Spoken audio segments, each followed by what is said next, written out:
Hello, everyone, and welcome to another episode of Flipping Out. With me today, I have Matthew Bell, and I've known Matthew probably about 5 years, I want to say, so probably around 2018 when I first met him at Investor Fuel, which is real estate mastermind. And Matt has a very interesting story in how he got started in the real estate and what he's doing now and how he's changed because he's kind of I'm not going to say the word, had a metamorphosis, has changed and adjusted as he's needed to in this business, right? Going through people we've all gone through. If you're a real estate investor and you haven't changed your strategy multiple times, you're not going to last. That is for sure. So I'm going to introduce you, Matthew Bell here. And Matt, why don't you tell us a little bit about your background, how you first got started in real estate investing? Yeah, Paul, thanks for having me on the show. I love to catch up and look forward to doing some more of that now.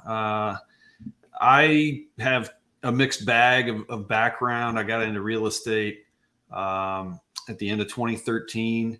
I had been in medical sales and other construction sales. I was kind of all over the place, but sales generally, and was ready to take a leap of faith and hopefully grab a little bit more control of my kind of future. And I moved to Augusta, Georgia, started working with a good friend of mine who owned a turnkey brokerage in Augusta, and did a couple creative financing deals, did a couple renovations, bought my first rental, flipped a few, and was also working as a buyer's agent, trying to feed some of his buyers and clients with some possible turnkey opportunities.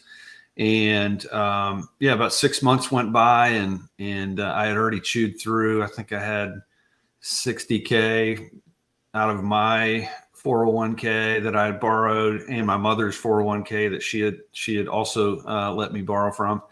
And I think I was down. This is literally 6 months in. I think I'm down to like $7,000 or something like that. And nervous, and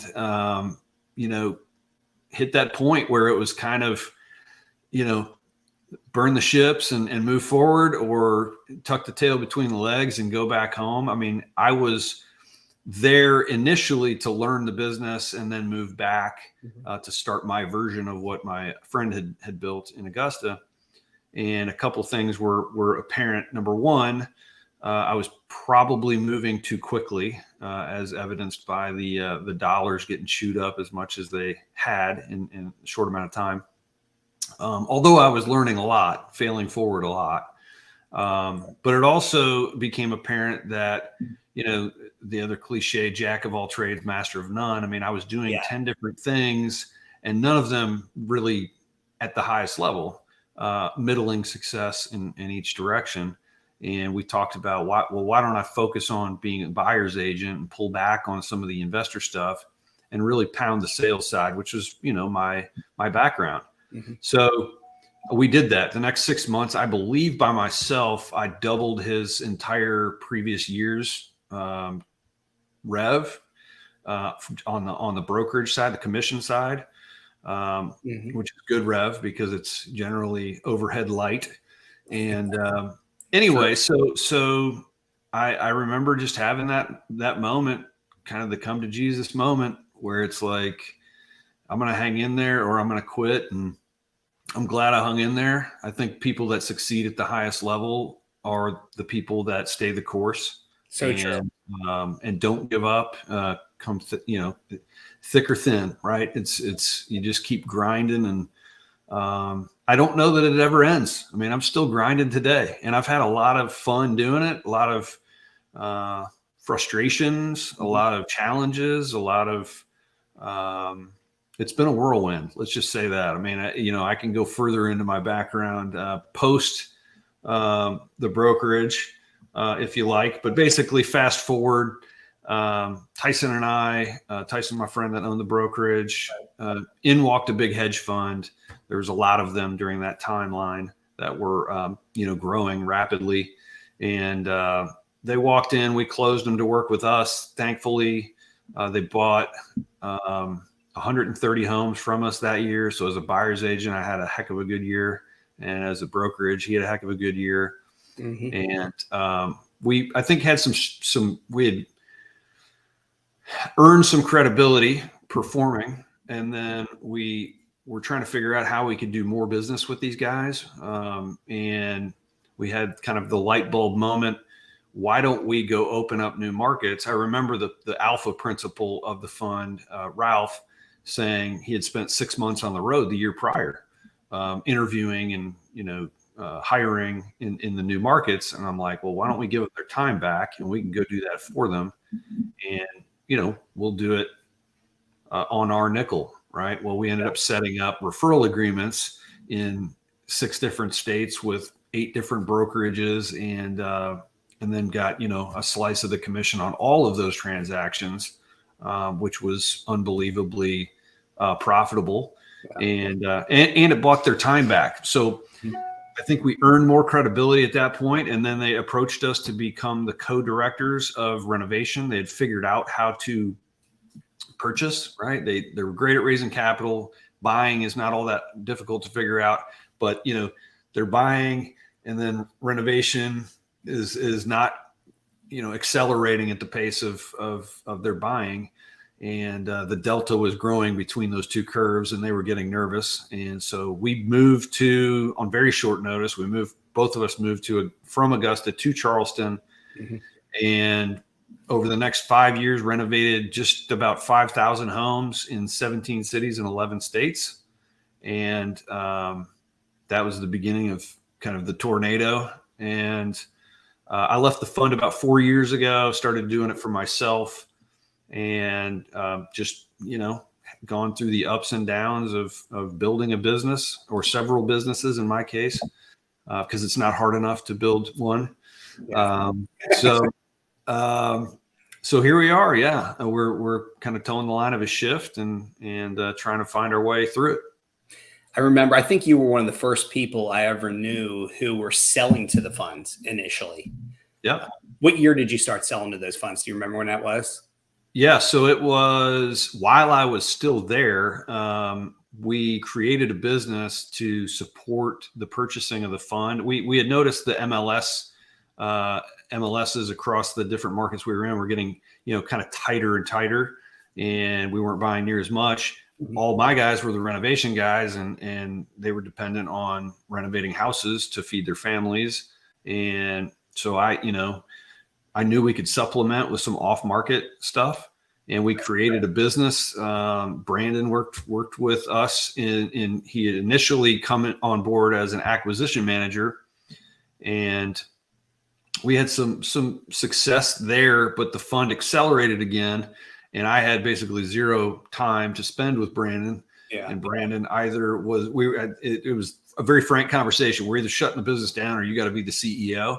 I think he was probably unprepared at the time, like most of us are the first time in the driver's seat. But he had some success, and now he's off doing his own thing and having more success is my understanding. I haven't caught up with him for a little while, but I think they're doing well. Last I heard, he's doing all right. I haven't talked to him though, probably in 2 years, year and a half. But through somebody else in a group, I did talk to him. It sounds like he's doing all right, doing renovations and stuff, which is good. That's a never-ending, like, you and I could sit here and talk about the renovation process. And that's kind of something we want to get away from. Renovations more in a shifting market, right? We want to go more into wholesale if we can, and pick and choose our renovation projects to be, as we termed before this, called home runs, right? The big ones. We want to really focus on getting the right properties, right locations, all those kind of things that are going on. So it's so interesting. And I remember when Brandon was an investor fuel with us, and he was telling us about all the processes, and I got to meet you, which was awesome at that point. And then, because you were kind of the brains behind the operation, like the man behind the curtain, the Wizard of Oz is the way I like to term it. Yeah, right. That didn't work. But you would set all this up, and you would open up into these different markets, which was awesome, right? Because these hedge funds started buying from one market to another, and you're just expanding with it. Why not take advantage of that, right? And you weren't trying to be greedy. You weren't trying to get huge chunks of change from them. Still a great deal for them, and it was a win-win at that point, right? And then they shifted, and then they started pulling back. and changes some things up. And then that's when you shift, right? That's when you change and decide you're going in a different direction, and you created your own fund, right? That's the Apollo Property Buyers. Is that right? Apollo Property Group is the brokerage, and Apollo Home Buyers is our investment firm. Yep, that's exactly right. That's when we launched those things. We weren't trying to actually make it a profit center. I wanted Brandon to make money, but what was most important is that my guys had houses to renovate. We did it for a $2,500 fixed fee for the fund, which, if you know anything about the business, and I know you do, that's a break-even number. It is.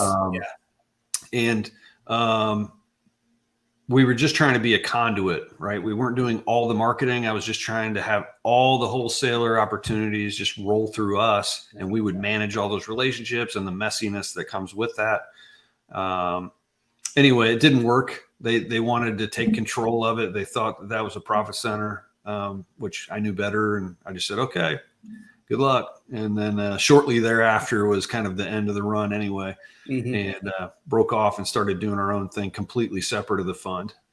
Yeah. They have shifted, like the open door, right? These big, huge funds out there. Zillow was buying at ridiculously high numbers, and then they're paying a price for it now. Now, still, they'll continue paying a price for it as they sell all these properties off, right? Because what a lot of those companies didn't understand, this business has a 95% fail rate. We think about that, it's kind of staggering, right? And I think a large part of that 95% fail rate comes into, and this is where we try to teach our students too, that first deal is so important. If you make money on your first deal, you're going to stay in there and try to make more. But if you lose money on your first deal, that's when people just fall out, right? The people don't have to stick, they're not going to stick to it like some people will. The people that do stick to it, like you and I, have been in there and been through many cycles and seen some things and seen changes and have just modified, will be around. But the people that don't, they're just going to be dinosaurs. And this business is about constantly shifting and adjusting and looking at your numbers from, whether it's your cost per lead, cost per deal, to your net profit margin that you're getting on each property. And then we look at it because we're buying in different markets. You're buying in different markets as well. So we'll start looking at, we used to do it quarterly. All right. In this market where our net profits are this much, right? They shrank. Why don't we shift away from this market and put more focus on this market where our gross profits are increasing, or our net profit? Sure. So it's all about shifting and doing that. Now we almost have to do it monthly because things are shifting so quick and things are changing and interest rates have changed so much. And now it's about where demand is, where inventory isn't. So our focus, and I want to talk to you a little bit about this as kind of a leading question here. Our focus shifted from, we bought in 44 to 50 states. We were buying all over, to now where we're focused on Florida, the Carolinas, Tennessee, Texas, Indiana, Ohio, Michigan, and Pennsylvania. We're kind of focused on those markets right now. And a couple other states we'll still buy in. And Wyoming, sorry, I forgot Wyoming. Those are our target markets where we have hit and we have shifted to. Have you had any shift or change from market to market over the past 6 months or year or so? Yeah, I mean, to your point, there is no national real estate market, right? It's always local. There are different points in the market cycle in almost every market, right? It might just be one tick left or right on the kind of the cycle, but yeah, we've definitely seen a shift. Columbia, South Carolina is one of our markets. It has hit the skids. I mean, it is slowed down a lot. Now the median home price is a little bit higher, a little bit newer home, stick-built vinyl. It is not as fast as it was as this last 12 months. That interest rate going up as much as it is. And an interesting stat. We didn't talk about this earlier, but I don't know if you've heard this one. For every 1% that the mortgage interest rate increases, you have 11% less affordability. Yes. Yeah. So, I mean, they basically can afford close to half the home that they could afford 12 months ago or 15 months ago. And that's a big change. It's not a small shift anyway. Yeah. So we've seen a big impact on the Columbia side, in Augusta, Georgia, another one of our markets. Not as much. The price points there, even up until, I mean, I've kind of paused. I'm in the same boat. I mean, they're hitting a home run right now, or I'm wholesaling something. I'm not buying to buy, keeping people busy and doing the things that, bigger operations will do at times. Mm-hmm.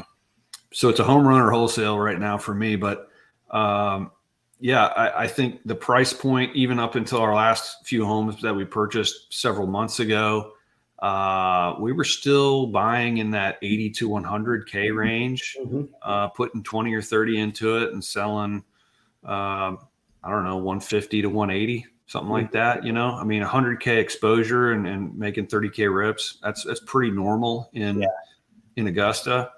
But you know, it's slowed a little bit. We sell a lot retail, but we've been a little insulated. The supply demand imbalance has insulated us to a degree.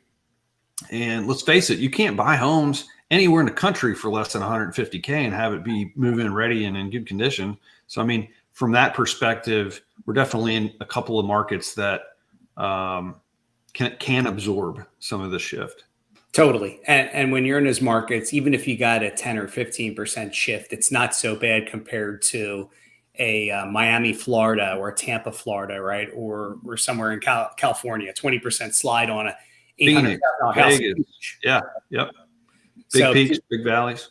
Yeah, absolutely. So being in those markets is super, super key. Being those affordable markets. It's one of the things that I always looked at back in the day. This is going back to just about the time you started, 2013, 2014, we had a price point of 250 or 275 and below. That was our focus after repair value, right? That's because that's so many buyers. There's so many buyers that fit into that category.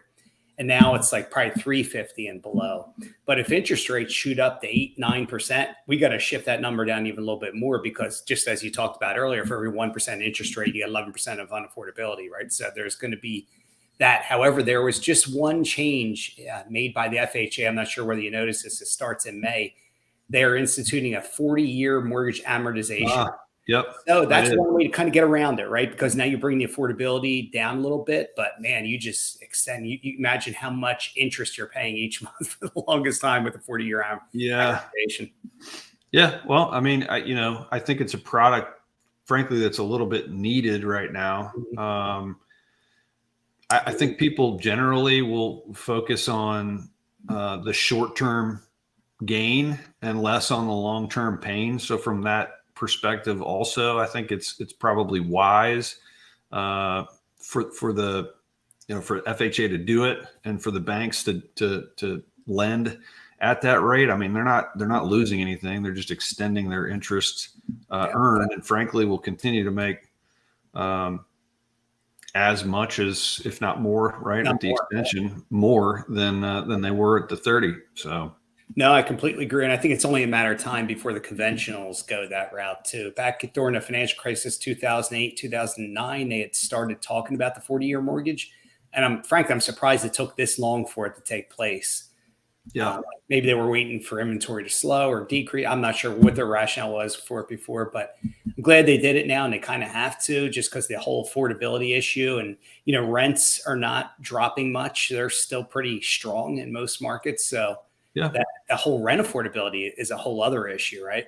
So it's massive. Yeah. I mean, what most people don't realize is that the funds they're not trying to buy a lot of homes in the, middle income range. They're trying to buy all of them. Yeah. I mean, it's really a dark side of what seems to be great business practice. I mean, you talk about the K-shaped recovery, right? Where the people, the haves had more and the have-nots had less. Yeah. I mean, if you imagine like I don't know, like a Pac-Man, right? I mean, if this is your K, a Pac-Man coming in and just eating the entire middle of the K, that's what the funds are doing. And it's purposeful, and they're trying to force the people that are in the middle down to being renters, and they're taking the people who are above the kind of middle line, let's say, they're going to push them into higher price points. So you're going to have to pay more for your house. And if you can't afford it, you're going to be renting. I mean, they're really forcing kind of that polar extreme outcome. That's really, it's coming. I mean, it's a matter of time right now, unless it gets regulated, which is right now they're talking about doing.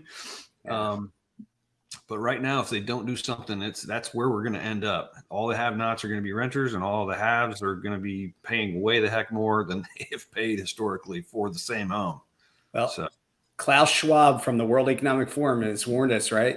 You'll own nothing and you'll be happy. right.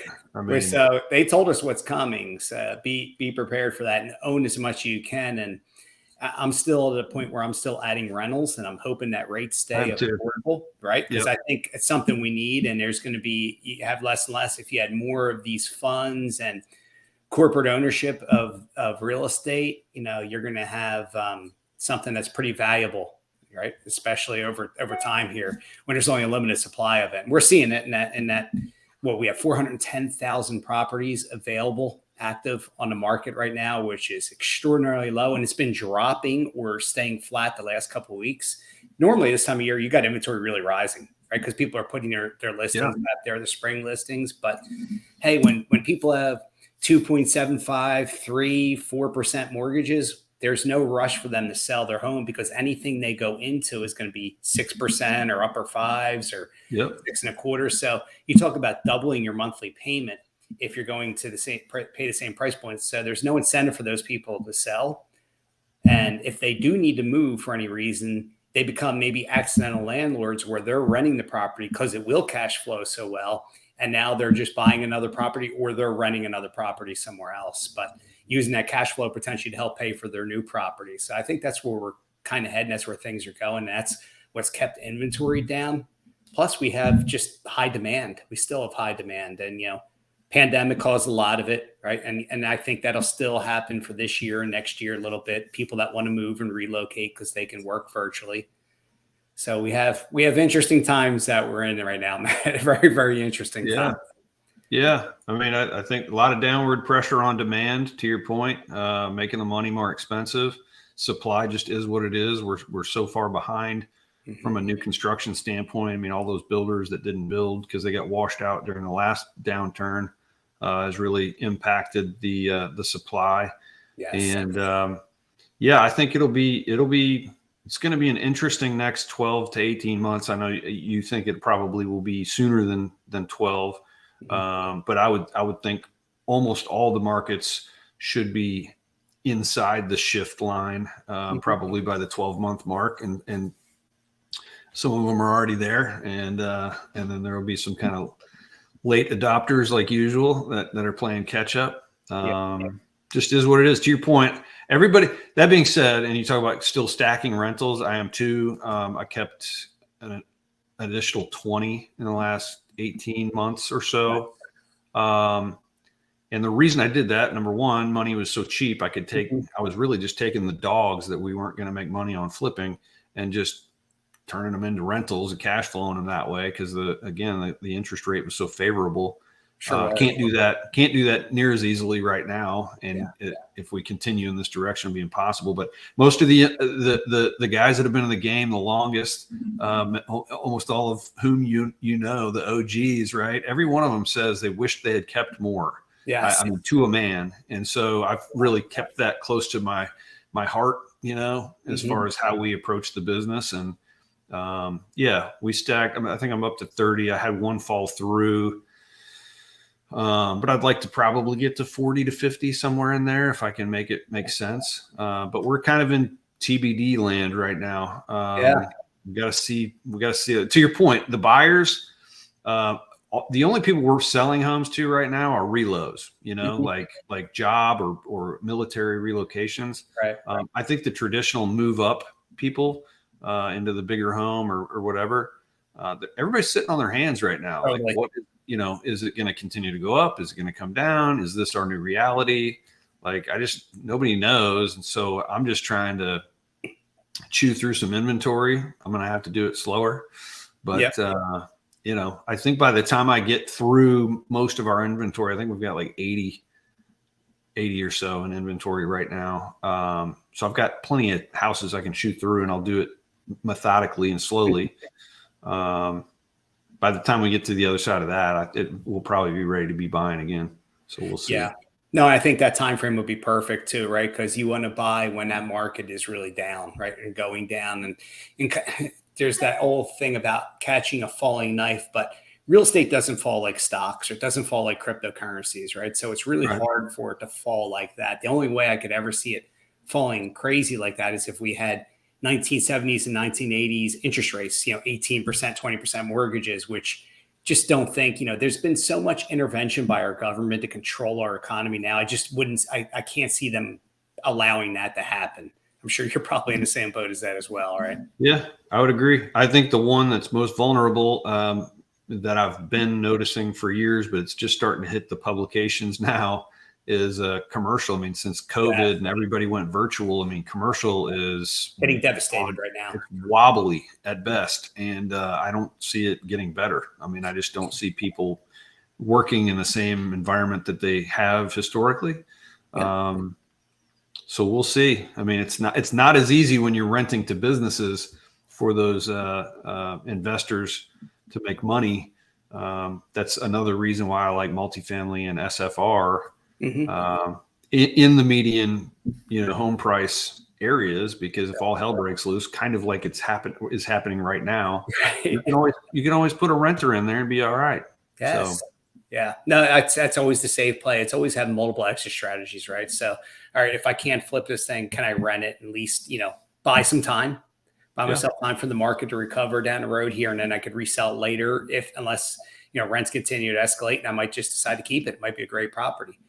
But yeah, that's kind of what we're in. We're all in that wait and see mode. I'm still targeting certain markets. Florida in different areas is still going up. Some other areas is dropping slightly, depending on where you want to be. And it's all the affordability, right? So the affordable areas are still going up. The ones that really shot up are, like say where I am in Naples, right? You have high price points down here. And then you have, nice affordable price points for anywhere from like 375 call to 500 for Naples. That's affordable, right? Yeah. Because there's so many that are well over $1 million here that the prices are not going to continue on those upper ones to escalate like that. So that already hit its ceiling, I believe. Yeah. At least it seems that way. And now everything's shifting downward here. But in these other affordable markets right around like Bonita Springs, Cape Coral, Fort Myers, and a lot of them were devastated by the hurricane as well that we had here back in September. But they're starting to get built back up, and they're affordable, so people are moving there if they can, right? So those are where the markets are going up a little bit. Port Charlotte, East Coast has some nice markets like that too, right? Some affordable pockets in it. Jacksonville is still an affordable area, so that's still going pretty well. But I think Tampa has peaked, and now you're seeing kind of slight drop in different parts of Tampa. And then it's Tennessee, right? Anything around Nashville's going gangbusters, right? Because that's been growing for how many years now? Has. Yep. And Columbia, like you said, is slowing now, but that was on fire about a year and a half ago. I mean, it was on fire. And it's just, I think, it became so hot, it has to cool at some point. You can only go to so far. And now it's just figuring out which markets are the ones that are good ones to hold longer term as rentals, right? Different ones that we're doing a lot in Wyoming, because Wyoming real estate taxes are so inexpensive. I have a 12-unit building, and the annual taxes on are $2,759 a year on a 12-unit building on an acre of land. You just can't find that anywhere, right? That really helps your cash flow. And a 2-bedroom unit is renting for $1,000 a month. I got a 5-unit there. I got a couple up in Gillette and Moorcroft, Wyoming, and a couple in Texas too. In Texas, you got to be careful because Texas has higher real estate taxes, right? So that's where your costs are a bit higher. So then you have to go into those smaller tertiary markets to really get good cash flow in Texas. Tennessee seems to be good. South Carolina, North Carolina, they have affordable property taxes. So that's still great places, I think, for buy and hold. Affordable compared to other states, Yeah. Yeah. South Carolina, I mean, is at least double what Georgia is. Yeah. But so, yeah, I mean, if I'm comparing my markets, we really kind of have a spectrum, because we've gotten into Atlanta, Georgia as well. And I mean, the price points are super high there. Oh yeah. So we see a little bit of everything, and are trying to do a little bit unique, tailored approach in each one of those. It's not as simple as just doing the same thing in all our markets. But I think that's always going to be the case. And we're hoping to get a toehold or a foothold with our brokerage in Atlanta first, and kind of lead with that, and then kind of bring in our home buyers stuff after we get a little bit on more solid ground, I guess. But Georgia, for me, if I'm going to hold, it's going to be Georgia. I mean, I've got a handful in South Carolina and Columbia. And to your point, nationally, still pretty favorable, but definitely more expensive than Georgia. So. Oh, yeah. Yeah. If you go into the Northeast, you get crazy real estate taxes. You go into New Jersey, New York, parts of Pennsylvania, right? The city of Philadelphia is still really cheap as far as real estate taxes. They're very affordable, but you have other costs that are crazy. You don't want to hold rentals because it could take 6 to 12 months to evict somebody in Philadelphia. Yeah. I've never bought in the Northeast. I mean, I'll take your word for it, but it makes sense. I'm sure West Coast is brutal too. Oh, West Coast is out of control, brutal. And there's different markets, that are affordable for taxes. And when you're holding rentals, real estate tax, when you start looking at all these different categories of what costs are, right? You have homeowners insurance. Do you need flood insurance, right? Because if you got flood insurance here where I am in Florida, it could be $3,000, $4,000, $5,000, $10,000 a year. That really eats into cash flow.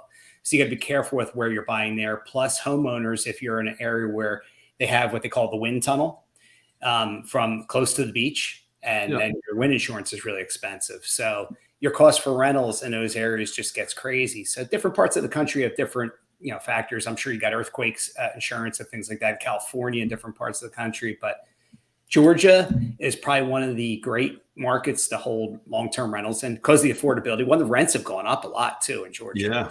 Especially outside of Atlanta, right? Because people can't afford Atlanta. They just start going outside of Atlanta in the suburbs of Atlanta. And those markets have escalated. Well, that's where we are. I mean, we're not in kind of like, traditional inside the loop Atlanta. We're definitely peripheral. We're probably, if you were to look at it from a quadrant standpoint, we're in quadrant 4. We're kind of in the southeast corner, removed from kind of the city proper. So that's good. And it's the benefits of being outside the cities, outside the major cities for people who are looking to get into real estate investing. And there's a lot of things you have to deal with, right? So when you go further outside these cities, these smaller towns, easier to pull permits, easier to do construction, easier to get things done than it is within a city, right? Easier to rent your property. You generally don't have to file it with a city like you may have to in Atlanta. I know in Philadelphia, it's a rental, so you're paying an extra fee for a rental. So being outside these markets has huge benefits and generally long-term growth. If you're going outside of these major cities, that's where you're going to get really good growth long-term. So that's kind of one of the things I target too for my long-term holds. And that affordability thing is huge. Now let's talk about, since you are shifting and you're watching the market like a smart investor would, next thing you're trying to do, that I guess the next growth for you is to try to stack and grow capital, maybe build some more private lenders, some people that are willing to fund for future deals here. You want to talk a little bit about that, where you're heading and how you're trying to shift your cash and money management? Sure. Yeah. I mean, we can always buy. I think sales is going to be kind of what really gets us through, sales excellence. But yeah, to your point, we've got a raise right now for a $5 million fund that we're working on, and it'll basically be a hard money lending fund, lending to very few operators, proven operators. And then we also have private lending needs as well. I like the idea of having the fund just because I know there's some portfolios that are going to come across, and instead of me talking to 15 or 20 private guys trying to piece together something, it'd be a lot easier and a lot more nimble if we have a tranche of capital right there. We could also do bigger deals, right? Self-storage and multifamily. I've looked at some of that. I think now is a good time. I mean, I don't know if you follow Invitation Homes or not, but yeah, Blackstone over the last, I don't know, year, probably maybe 9 months or so. I think their total valuation was 300 billion, something like that, earlier this year. And they just did a $60 billion with a B billion dollar raise. Wow. Which is a fifth of their total valuation, because they want dry powder, because they're going to, once this thing shifts, they're going to pound it again. And I'm swimming in that direction. I mean, you and I both. I think that's the smart the smart side of it. There's definitely going to be distressed opportunities not far away, with layoffs starting to jump, Yes. money being so expensive, inflation going nuts. I mean, there's a lot of key indicators. You and I talked about leading indicators Yes. earlier, that I'm paying attention to as well. So yeah, these are super important. And now we're getting into AI, right? AI is really starting to grow this year. Probably by the fall, it'll be even bigger than what it is. How many jobs is that going to replace? I'm worried. What I'm more worried about when I see the future, I'm kind of looking at that kind of a thing. And plus, already, McDonald's, they can make so many machines make these burgers and do everything where you need very few people. So we're seeing such a shift that way. I only see unemployment getting worse to me. I would agree. Worse, especially in the retail sector as spending is going down. And of course, it's a lagging indicator, real estate is. So we're not going to see that for 6 to 9 months, maybe 6 to 12 months, and 12 to 18 long term, like you were talking about earlier. So looking at all these different factors coming in there, it's like hard to say, all right, yeah, things are looking better for the future, right? Because interest rates, we don't know what they're going to do. God, do I hope they go down into the 5s and 4s again, because you and I will be jumping on stuff and pick up rentals again left and right. If we see that little surge there. But if they don't, if they kind of stay stagnant or go up and just go back and forth a little bit here, you're just not going to see a whole lot of shift or you're not going to have upward movement in real estate for me for the next couple of years, at least, of any significance. Yeah. Well, that's where I think the sales excellence comment comes in. I mean, since money is more expensive, you got to get it deeper. Yep. And, in order to get things deep, you have to be good at what you're doing, and at the same time, make it make sense for everybody. I mean, I think there's going to be a lot of people that need help. I really do. And we take that very seriously in our operating businesses. I mean, we want to make money doing it, but our primary focus is setting up win-win scenarios where we can help people out of a jam and make some money. Still be profitable doing that. Yeah, for sure. Yeah, I mean, that is so key. That's everything right there, because there's going to be a lot of that. We're going to have a lot of that opportunity in the future to help people out, and at the same time make some money helping people out too with different methods here, whether it's buying property subject to keeping existing financing, and say they fall behind or are going to be in foreclosure. But if you can bail them out, help them, maybe give them some assistance money to go get into the next rental or their next property, and you take over that property, there's a lot of opportunity coming from a lot of different ways. And I don't do a lot that way. I do mostly buying bank owns, as you know.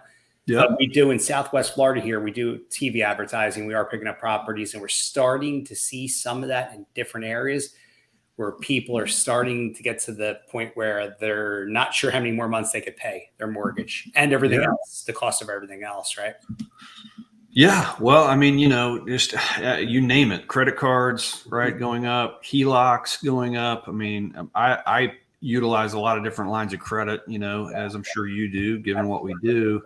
I mean, I'm paying 2 times what I was paying on my HELOC, Me too.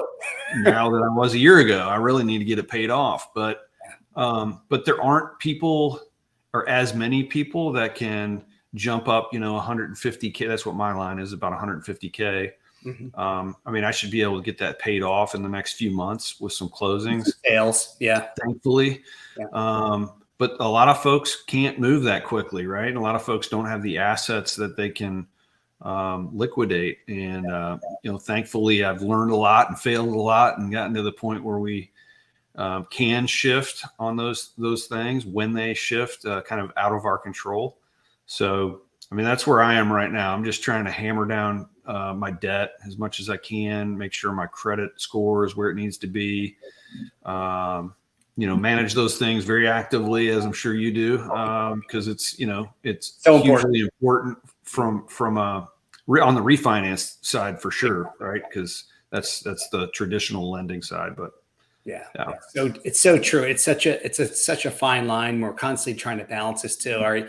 When opportunities come and they're great opportunities, you want to be able to jump on these, right? So you need to make sure your credit's in a good situation to where you can refinance a property, or that you have hard money lenders or good private lenders that when you need to be able to borrow that capital, you have them available. When you have a good track record, that helps, right? But credit score is a big part. That's track record right there. That's history. Yep. And it's constantly playing this game. All right, I'm going to sell this one, that one, and now they'll bring in additional funds so I could buy that one. Sometimes it feels like robbing Peter to pay Paul because you're constantly shifting money back and forth and all around. But you're right on the borrowing rates between the business line of credit, the home equity line of credit. They've gone up so much more, which means we need to be more profitable. And you were just talking a couple of minutes ago about that. And how do you do that on a real estate side? How do you prepare for that? So we already shifted, I'm kind of going back to the old way I used to do it back in 2008, 9, and 10, even in 11 and 12, when I took 65% of the after repair value minus repairs, minus what I wanted to wholesale it for, say that was 10 or 20 grand, whatever that would be. We were up to, there were people in different markets doing 80 and 85%, which I would never have touched. Right? We always did. In the last couple of years? The last couple of years, yeah. Yeah. The last couple of years, right? You've seen probably a lot of that. We shifted. We were at highest at 75%, and we shifted to 70, and now I'm getting down to that 65 area in a lot of different markets. Yep. And I'm blowing up my repair numbers, renovation, just in case, right? Just in case, because that helps with your holding costs too, and expanding our holding time. So what is our average hold cost per month on each property? Just growing that, because now it's going to take longer to sell these properties than it did, a year ago. Yep. So just prepping and doing that, that'll help keep us in business, and it'll increase our profitability too, because we'll have more home runs, we'll have more triples and less singles and more doubles, triples, homers, than if we use that methodology moving forward. And then, as the market shifts again, we'll have to readjust and see what it gives us. But it's constant adjustment. Well, you're talking about several different hedges, right, that can absorb parts of the shift and maybe together the whole shift, TBD, right, to be determined. Yeah. Another shift that I have, and I'm doing all those same things. We got up to about 75, and then we've been getting way back, just kind of because you just don't know where it's going to end up. So another thing that is one of the reasons why I started the brokerage side of the business.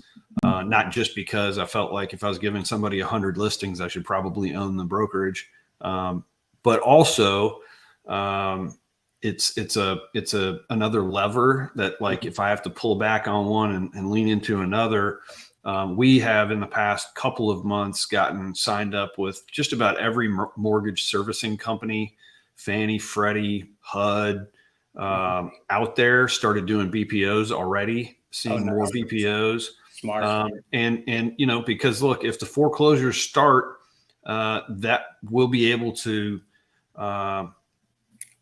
function both on the front end as an investment firm, right, where we're trying to help folks out of scenarios that they can't get out of, but ultimately, if they do end up being foreclosed on, then maybe we can get some listings on the back end as a brokerage. So I was looking at that as an additional hedge in a shifting environment. So we'll see how we're doing, but we're definitely in line towards the top of the list for some of these mortgage servicing companies. So that's extremely smart, Matt, what you're doing there, and you're way ahead of the curve of other people and doing that too. So really kudos to you for being ahead and seeing that, because that is hugely important. As you know, foreclosures have been going up and up and up, right? So there's going to be more and more need for these BPOs. And then you're going to get into, as the market shifts, and whether it stays stagnant at the price point it's at now, or prices drop, which it will in certain markets, short sales are going to come in favor again, right? Which you're going to need more BPOs, right? The BPO is the first initial layer before appraisal and all those things when it comes to short sale. So you're falling into opportunity right there with what you're looking to get into. That's smart, and being ahead of the curve. You're going to be the first to the game, and you'll do better with that. That's awesome. Yeah, hopefully. I mean, there's a lot of agents that made entire careers, on that side of it, and and then the other thing is the fund side, right? I kind of have a co-brand on the fund side, but one is called the Stock Alternative, which we started marketing, and I thought it was timely to have that brand started, but really we were telling people what it wasn't, right? And so we started a co-brand, the Stock Alternative, with Make Me the Bank. So I've got a VSL on makemethebank.com that tells people basically why the lending seat is such a favorable seat, which I know you've communicated probably 100 times or more. Yeah. So I think that's another shift again, another hedge, because those who have the means when the levee does break, are going to be able to scoop up a lot of opportunities that are going to be out there. So Multiple streams of income, and that's what you're creating, right? You've got your regular flip income, your fix and flip. You've got your wholesale income. You've got your rental income. If you do owner financing at all, you've got owner finance income. You've got your brokerage income from general regular sales. And then if you create additional with BPO and other services for banks and Fannie and Freddie and all these, you're just creating more and more streams of income so that when one gets cut off, another one is bringing in more. So very smart. It's great diversification. It's just like having a good diversified portfolio. When the stock market's going great and it's gangbusters, most things do well, right? But when the stock market goes down, there's sectors that do really, really well when a lot of other sectors are doing really, really poorly, right? The NASDAQ got hammered last year and still a little bit this year, and the Dow had gone up. You're going to see a flip-flop maybe of that over the next few years where the techs go up, some techs go up, and regular Wall Street gets hammered a little bit more. So we're definitely in interesting times there, Matt, for sure. Yeah, for sure. Any parting words for people that are interested in learning about real estate and want to know what to do from your trials and tribulations? What would you recommend them getting into in real estate, whether it's wholesaling, buy and hold, fix and flip, or what should they focus on? Well, I think if you have access to capital, that opens up some things that are possible opportunities and that aren't if you don't have access to capital. I think one of the things that I really got right early was investing in myself. I'll always be a big believer that, I've had so many people help me over the years, you included, Mike with Investor Fuel, Collective Genius. I mean, our paths are overlapped in a bunch of different areas like that, but mentors are priceless. A good mentor is priceless. And, I think if you focus on learning, and I think to your point earlier in the conversation, if you keep the bumper lanes up when you're trying to bowl and not let anything go into the gutter and have that catastrophic error, make sure you do well on your first couple. That'll really springboard you forward. So I would say, before you invest in anything, you should invest in yourself. Hire a coach, hire a mentor, join a mastermind group. I'll never say anything else on the front end for somebody to invest in above the education. I mean, I just think that allows you to avoid a lot of the pitfalls. I think the people that are bullheaded that think that I can do this, and although will is important and the ability to sustain and fail forward is important, it's harder to fail forward if it's catastrophic. And I think if you take the 10 or 12 or 15 ways you could screw something up and at least limit that to 3 or 4, your odds of success increase. And so that's all I would say. I mean, it's vitally important to know more than the competition, to be able to outthink situations, because it allows for creative opportunities. It allows for traditional opportunities anyway. And if you don't know any of those things, then you can't employ them. So true. No, I couldn't agree more. And I paid for my education right in the beginning. Willingly, and I still do. There's still programs I buy for people. A lot of friends of mine that have different things out there. I'm like, I'm curious if I can use one piece of information to do one deal, it'll have paid for itself and then some. Right. For sure. Each thing I buy. And I don't want to have to sit there and figure it out. If they've already figured out a way that works, why don't I just rinse and repeat what they're doing, right? Do the exact 100%. same thing. And then it's more to your point too, getting into it, because when you got into real estate investing, just like I did, you didn't necessarily love fix and flipping, or maybe you did. Some people like it, some people hate it. I think even if you like it, and I enjoyed it in the beginning because I have a contracting background, it will eventually burn you out, right? It'll eventually Yeah. burn. So you want to have rentals too. You need to supplement. You need to have that rental income, and you need to be creative. You need to learn how to wholesale, and you need to learn how to manage cash flow. But if there's something that you really like and are really, really good and passionate about, that's probably what you should lean towards more so than anything else. And I know a lot of people just buy and hold, right? That's all they do. Yep. So I get it. Yeah. And it's a different model, and it's not for everybody, but I agree with the education is the most important thing for sure. So Matt, if people want to get in touch with you and learn a little bit more about you or reach out to you, what is the best place for them to reach out? Yeah, I mean, well, we have several different places. ApolloHomebuyers.com is our homebuyer website. You can always click on the contact us stuff there. My personal email is mbell@apolloasset, singularasset.com. And happy to help anybody out in whatever way I can. I've certainly failed more than most, and can help in as many ways. We have apollopropertygroup.com. That's our brokerage side. Love to help there. And then of course, makemethebank.com, which is where we're focusing our fund efforts. So a bunch of different websites that you can ping us through, and certainly you're welcome to ping me directly.